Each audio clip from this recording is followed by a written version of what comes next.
बिस्मिल्लाहिर्रहमानिर्रहीम। अस्सलाम वालेकुम। आप सब कैसे हैं? आप सब खैरियत से हैं? अल्लाह ताला से दुआ करते हैं अल्लाह ताला आप जहाँ भी रहें खुश रहिए। आज मैं एक नया रेसिपी लेके आई हैं। सबसे ज़्यादा आसानी से बनने वाले बटर कुकीज़ की रेसिपी लेके आई हैं। 1 कप बटर, 1 कप से थोड़ा ज़्यादा मैदा ले रही हैं, हाफ़ कप से भी कम sugar, half teaspoon baking powder, 1 eggs.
अब ये बहुत अच्छा बन गया।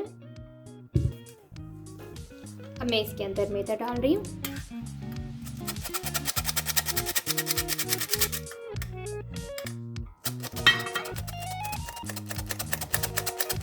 मैंने बताया था हाफ़ कप से मैं थोड़ा ज़्यादा ले रही हूँ मैदा, और ये baking powder half tea spoon. Vanilla essence ले रही हूँ, आपकी मर्ज़ी है, आप एनी एसेंस ले सकती हैं।